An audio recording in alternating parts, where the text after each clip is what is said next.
नमस्कार सभी को। आज हमारे साथ है श्री सुनील कुमार चैल एडवोकेट, जो भारत की तमाम पार्टियों के बारे में, राजनीतिक दलों के बारे में अपना एक इनका विचार है और एक भंडार है इनके पास।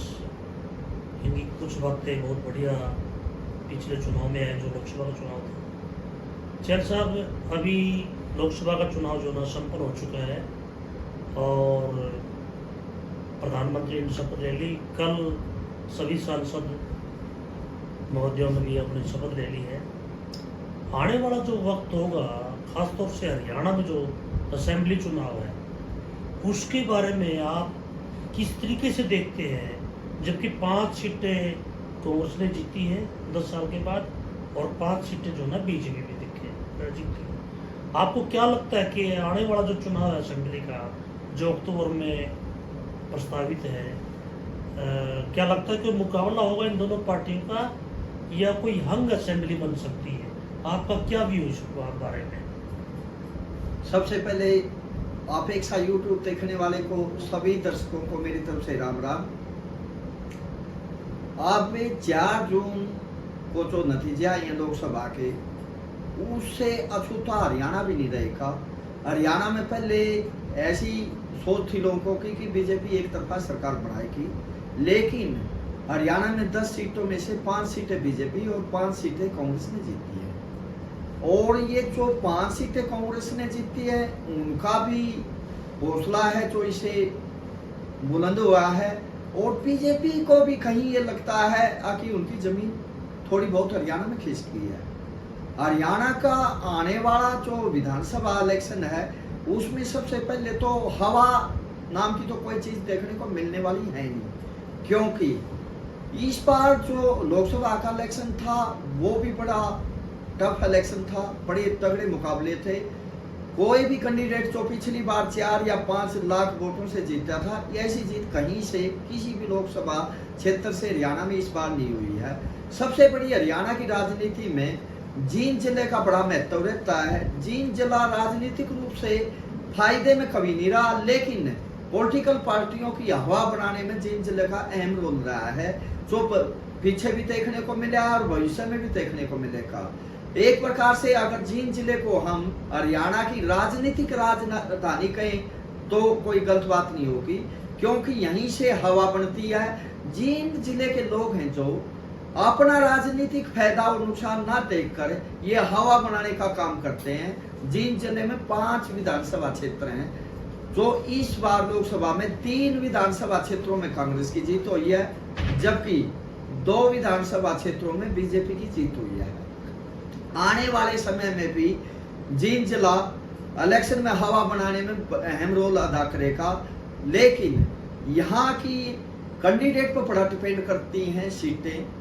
अगर किसी भी पार्टी की अगर ठीक टिकट बढ़ती तो जींद जिला किसी भी तरह का रिजल्ट दे सकता है। यहाँ ये नहीं कह सकते कि उस पार्टी की हवा चलेगी तो वही पार्टी जीतेगी। यहाँ जींद जिले में आमतौर पर कैंडिडेट देखकर वोट दी जाती है, लेकिन हवा इसी जिले से हरियाणा की बनती है और बिगड़ती है। इसमें जो आपने जिला जींद का जिक्र किया है, इसको आपने राजनीतिक राजधानी भी कहा है, और क्योंकि ये रैली और थैलियों का शहर भी यहाँ के नेता बोलते रहते हैं। हालांकि राजनीतिक रूप से जो इसका लाभ होना चाहिए था, विकास होना चाहिए था, वो किसी भी पार्टी ने नहीं किया, ये आपने जो अभी बताया है। तो क्या आने वाली सरकार है, चाहे भाजपा की बने या कांग्रेस की बने, क्या आपको उम्मीद है कि वो जीत पर कुछ ध्यान देगी? या ये जो किसानों का जो इलाका है, क्योंकि यहाँ पे अभी ऐसा लगता है कि 2 सीटें भी बीजेपी ने जीती है लोकसभा के चुनाव में। अगर हम देखें सफीदों और जींद शहर की, तीनों पे जो ना कांग्रेस की जीत हुई है। तो ये मिला जुला सा एक प्रकार का मैंडेट जींद की तरफ से गया है। अपने आप में एक आईना दिखा दिया जींद की जनता ने कि हम किसी भी एक पार्टी के पिछलों को नहीं है, ना भाजपा के ना कांग्रेस के। तो ऐसे में क्या मैसेज ये काम आएगा जींद के लोगों को? क्या राजनीतिक दल, चाहे कांग्रेस हो या बीजेपी हो, जींद को कुछ महत्व देगी आने वाले वक्त में? इसके बारे में चैनल साहब आपका क्या कहना है? इसके बारे में मेरा ये कहना है कि जींद जिले की जो राजनीतिक अवेयरनेस है वो इतनी ज़्यादा नहीं कि वो अपना फायदा देखकर ही किसी पार्टी का समर्थन करे। यहाँ एक भेड़ चाल वाली राजनीति होती है, जिसको इन्होंने चढ़ाना है या गिराना है। ये लोग सिर्फ अपना फायदा और नुकसान देखकर कभी वोट नहीं करते, लेकिन ये किसी भी पार्टी को सत्ता तक पहुंचा सकते हैं या सत्ता से वापस ले आ सकते हैं। मुझे नहीं लगता कि जींद जिले का किसी राजनीतिक पार्टी, चाहे वो कांग्रेस रही हो या बीजेपी रही हो, इसका भला अब तक किया है। राजनीतिक रूप से जींद जिले में पास्ट में भी तीन या चार मिनिस्टर भी रहे हैं, लेकिन वो भी इस जिले का इतना फायदा नहीं कर पाए जिस हिसाब से मिनिस्ट्री यहाँ आई है।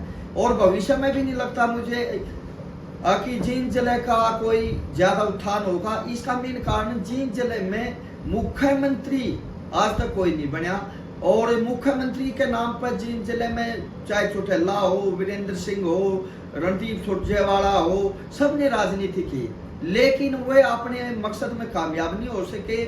मेनली तो मुझे ये लगता है कि जींद जिले में मुख्यमंत्री ना होने की वजह से थोड़ा पिछड़ गया, जबकि रोहतक में भूपेंद्र सिंह हुड्डा की सरकार आई और उसने खूब विकास के कार्य किए, लेकिन जींद राजनीतिक रूप से तो मजबूत है, लेकिन इसका भला आज तक कोई भी नेता नहीं कर पाया है। इसलिए मुझे नहीं लगता कि आने वाले भविष्य में भी कोई जींद के बारे में इतने ज्यादा सोचेगा कि जींद जिला जब राजनीतिक पार्टियों की इतनी मदद करता है तो उसकी भी कोई मदद करे।